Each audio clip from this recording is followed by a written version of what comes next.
I've been in a press conference at the Manchester United training ground at, not Carrington. That's Liverpool, isn't it? No, it's Carrington, isn't it? Yeah. I forgot. At Carrington. And maybe I shouldn't say this, but Ferguson walked in his slippers and he said, all right then, what are you effing bees going to make up today? Hello and welcome to part 2 of Yahoo Footballing Weekly with me, Yahoo columnist Neil Humphreys. And me, Yahoo editor Chia Keong. And we have here podcaster, ex-player, coach, educator Shasi Kumar. Hi, great to be here. And it's great. And we want to thank you straight away at the top of the show. 1 week in, we've had almost 500,000 views on all our platforms. Oh, fantastic. More than 1,000 comments across our platforms and hundreds of questions. So thank you very much. Yeah, it's a fantastic response. I think we always want to thank you for what you've done. But we're going to give them something from StarHub. Especially if you are a pioneer generation listener, those who are 16 years old or older in 1965, not now. Sign up for a Premier Plus package from StarHub to watch all the Premier League matches next season. And it's at half price only. It usually costs $25.22. Now it just costs $12.61 for you, Pioneer Generation. Brilliant. So many comments to get through, so we will rattle through them now. We must leave time for the blockbuster Yahoo survey, which is going viral as we sit here right now. Okay, yeah. Okay, all right, don't be all modest about it. I'm very modest. No, it's getting a lot of feedback, which is what we want. All right, let's get straight into the comments. Yeah, so, at first, the first episodes out, we got quite a lot of comments. Yeah, and it was just about the most comments were about the young boys pulling out of the Asian Games. Correct. So, the under-23 sides are pulling out of the Asian Games. So this reader Akira 43756 says, I see no reason not to compete at the Asian Games. If you can't pick the 20 best under-23 players, pick the next 20 players. If we are serious about developing a competitive national team, we need to develop a competitive local league. If our best players play abroad, we need the next tier of players that play in the SPL to be competitive level. We have to see the big picture. It's not about developing the best 11 players. We need to develop the best 100 to build a sustainable football ecosystem. I think he has a point. You see, if you need to develop the next 20 best players. The problem is, can we get the next 20? Well, I have views, but I haven't played at every level of the Singapore game. Shasi has. So you can go first. No, I'll just make this very short, right? It's if you're a player under 21 or at whatever level, you want to play. Yeah. It's simple as that. You want to go out there and even if you're not the best, as in you are going to go there and struggle and fail and whatever. You want to go. You want to compete with the best. And that's the only way you're going to get better, whether in qualifying games or the actual games itself. So I think the players, they'll be disappointed. Not going. It's as simple as that. I agree with you. I do. But I'm trying to see both sides here. Let's say, for example, you're the next crop of players. You're the B team of the under-22s, 23s. You go out in the Asian Games. You get hammered. Yeah. You get whacked in every game. You come back. The media savages you. Social media savages you. Is that character building or is that character destroying? That would be my question. This is obviously a problem that, again, we go back. And in the wise words of Philip Au, it goes back 10 years, 15 years, 20 years, right? So it's a problem that started way back, right? So you're right about this. Obviously they're going to go there and get hammered, just like the young Lions are in the Singapore Premier League, right? But it's the development part that's been lacking. So but if you're asking me as a player, I want to go and compete with the best, and obviously I'm going to get hammered. Yeah, fine, but that's how it is. If you come back and you're going to get hammered by the social media, that's how it is. But can our boys take it? I mean, I'm asking you, I don't know the answer to this, but can our boys take it? You need a hell of a Gary Neville, Roy Keane, seriously, kind of mental stability. And one of the criticisms we hear all the time here is our mental fragility. Yeah. We can't hack it. If we get tech hunt, we crumble. I mean, I wouldn't want the boys to get destroyed, is what I'm saying. Of course. But there's another question. How much worse can we do? You know. No, I agree. I agree. I don't know the answer on this one. You need to let them feel the low point and then and build them back up again. That's the coaches and the football association's responsibility. I feel. But you're right. If we can't hack it at the SEA Games level, what are you going to do with the Asian Games level? Of course, and then you talk about the criticism. It will come. Whether they can take it, it's another problem. You talk about the mental capacity of the players, the psychological effect that's going to affect them, for the future. Not only now, it's for the future as well. How they're going to take it, but it's a decision that's been made. They've got to go on with it. But it's like it's a reset kind of thing. And at the moment, I just go back to my earlier part about the culture part. It's going to take a long while. Yeah. I agree. Okay, let's move on to our next comment. We've got from Go Card SSG 3550.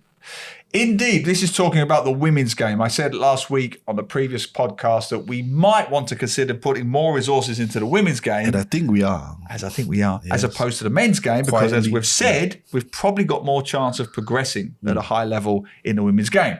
And Go Card says, indeed, there are less roadblocks to negotiate in the women's game for Singapore. No NS conundrum, a less competitive environment, and lower expectations from the public. The odds of Singapore succeeding in the women's game are greater, but the rewards of the nation making big strides in the men's game are immense. Yeah, okay. Nothing invokes a greater sense of tribalism than the men's game. I'll come back to that. And the local segments in season 1 have proven just that. If the women's game is the future of Singapore football, would this podcast, that's us, be the trailblazer and dedicate an entire episode talking just about women's football? Well, I'll answer that part first. I'm very proud, Han Keong, to say that we have been talking about the women's game throughout the season. We have had Footballita, Ash Hassim, on the show more than once to talk about the Women's League.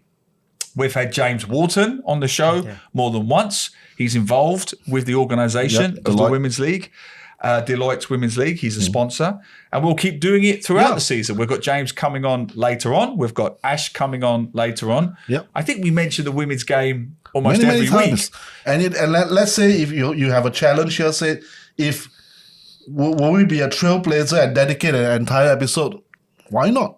If it befits the occasion, if that's the news that Singapore women's football has made it, either win the SEA Games medal or qualify for the Women's World Cup, it's not impossible. But before Shasi jumps in, the one thing I disagree with slightly, this idea that the men's game has this tribalism and the women's game somehow doesn't. I don't buy that at all. When it comes to sport, whatever the gender, we will unite behind the national flag if a team is doing well. Yep. And I can give you an exact recent example.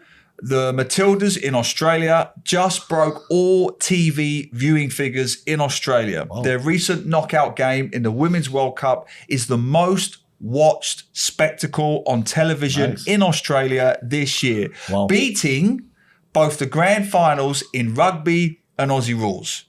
When a team is doing well, we don't care what gender they are. We don't even care what the sport is. If they get to a final or they're succeeding, they will be watched. And I think the women's game will be exactly the same.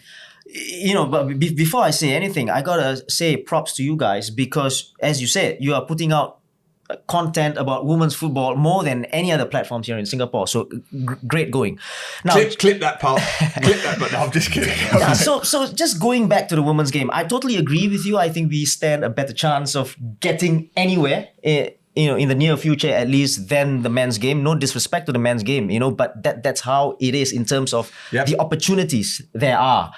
Now, just going back to what's being done, you talk about James, you talk about Ash, they've been, again, doing great job marketing the product, which is the women's football. I think more needs to be done. Yeah. Oh, definitely. I don't think in certain aspects, people are serious about this.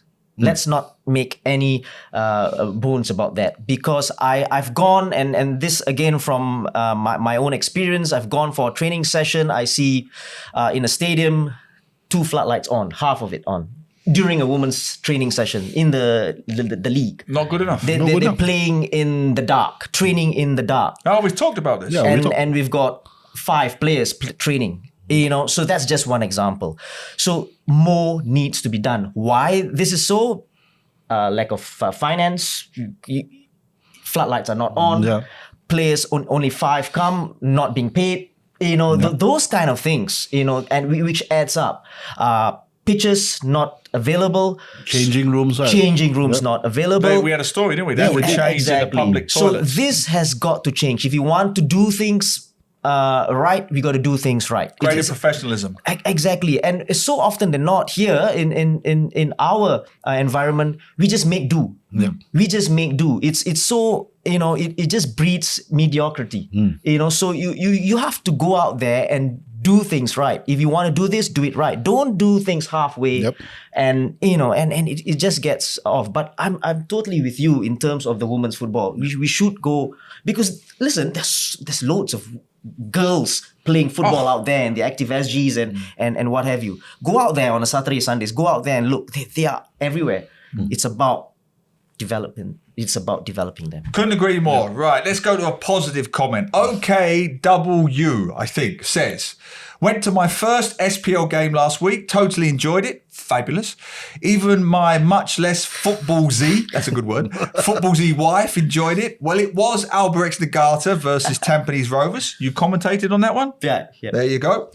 And Fabulous tons game. of goals made it interesting. If we can just get more people to go to the games, know a few more players, and see them in real life, the attachment stays. If I truly support, I can do a small part by investing my time in visiting a few more games. You guys are, he's talking about us now, you guys are influencers already. Keep it up.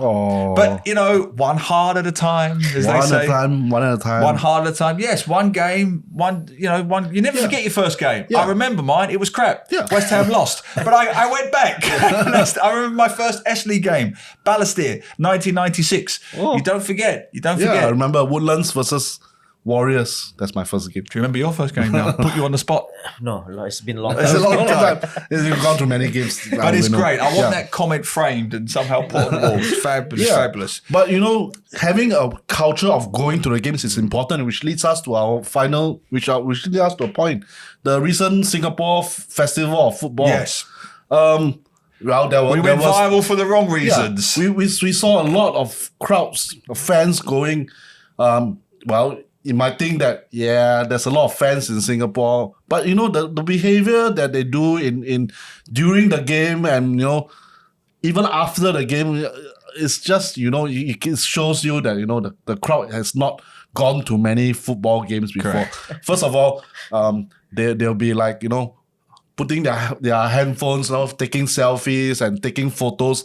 When the team comes out and you need to cheer them on, all quiet, all around. As I wrote in the piece for Yahoo, it's the strangest opening to a match I've ever seen. The Liverpool-Leicester game, people forgot to cheer when they came out because the phones were like, what the hell? They came out to almost silence. Yeah. Okay, the context is, if you haven't seen it, and I'm sure you have by now, I was contacted by a friend of mine who's a British journalist in the UK, and he said, how was the Liverpool thing? On WhatsApp. I said, it was fine. He said, what about the Klopp backlash? Oh, yeah. What Klopp backlash? I hadn't seen it yet. And what had happened was Jurgen Klopp, you see it, right? Yeah. So a Singaporean fan put a jersey in front of Jurgen Klopp and Jurgen Klopp said the F word. It wasn't that big a deal in my view, but he said the F word.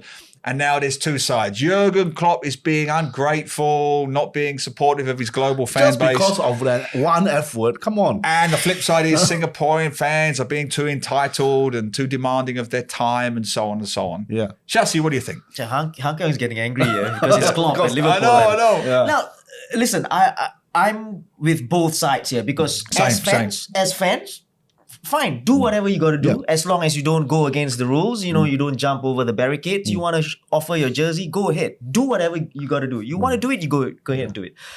As for Klopp's, I don't really think anything of it. Seriously, it's a non-issue. He said.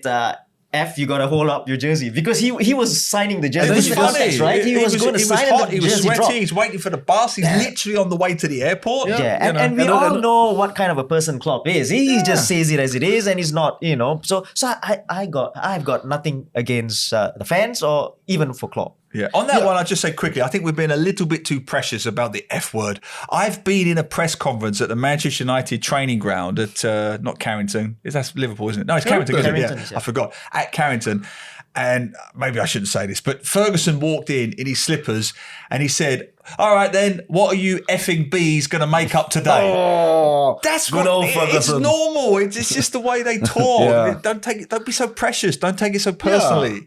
Yeah. And because I've covered the arrival of Liverpool after they came to their hotel, Jurgen Klopp was the only person who went to sign every single T-shirt, every single jersey, while the players, obviously tired after a long flight, they got into the hotel. He was the only one who was signing all the jerseys for fans. So he's not like an ungrateful, like you'll say, a manager who's ungrateful or thing. But also, I feel old saying this is like a generation gap between old fans and current fans. Current fans are all, I need to get an autograph. They hold up placards saying, I have your autograph, please? All over the world this happens. Yeah. So they are more concerned about getting their jerseys signed so that, this jersey can be like a collector's edition for them. Either for them to put up at their home saying, yes, I've got somebody's famous, or sell it on eBay or whatever, online auction sites, earn a fortune from that. That's the more cynical kind of perspective. And this has spread through through now every young fans I see. They got a bevy of jerseys for people to sign. I agree with you. And there are Liverpool fans carrying Tottenham jerseys, wanting to get their autographs at the Tottenham match. Yep. And non-Liverpool fans get trying to do the same.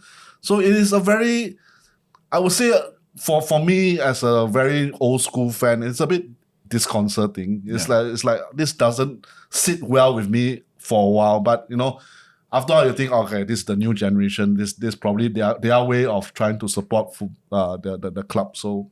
No, I agree with what you've both said. I mean, just briefly, the Klopp swearing thing, it is part of a broader cultural, social thing that's happening around the world. The digital media generation, rock stars are being attacked more than ever before. They're getting bottles thrown at them on stage. There is a sense of the digital media, Instagram generation of somehow, because we're in closer proximity with these superstars, we somehow own them. Yeah. We have a piece of them. You could see it with the selfies. Look, I've even had it happen to me, but there's not really much asking anymore when it comes to things like selfies. They've already got their phone out. They've already got their arm around you. There's no asking anymore. It's like, look this way. Yeah. So that's changed. In the sort of 10 or 15 years, it could be, could I have your autograph, please? Can I take a photograph now? If you see any footage of any EPL player or pundit just walking that 30 meters from the stadium to the car that's waiting for them, a Rio Ferdinand, anyone you like, they've already got their phones up. They've already got their arms around them. They haven't asked permission. Nope. So there is a slight entitlement there. There is a slight stepping over the boundaries there. And all I would say is when that happens, you just think, why are you here? Are you here to watch a football match or are you here to get the selfie? Because these guys at the end, as Shasi knows, they are professional athletes. Yeah. They're not waxworks in Madame Tussauds. That's the difference. Which is why you hold irrelevant, meaningless games in Singapore.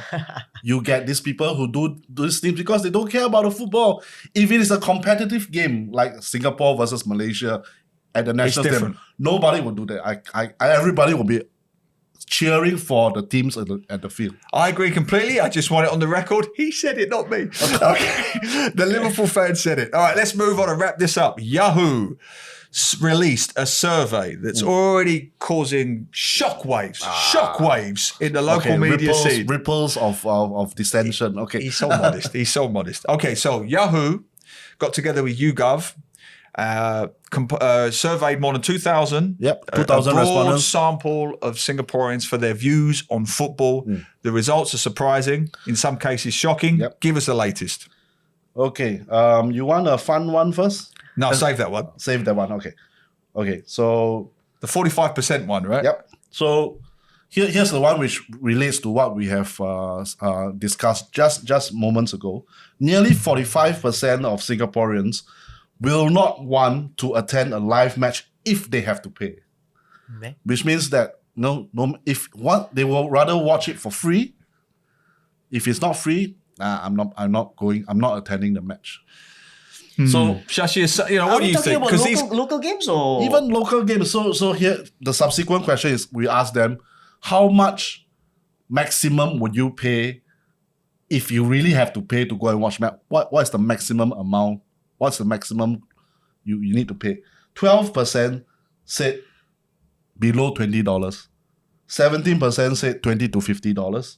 13% said $50 to $100. Only 2% said above 150. I will still pay for.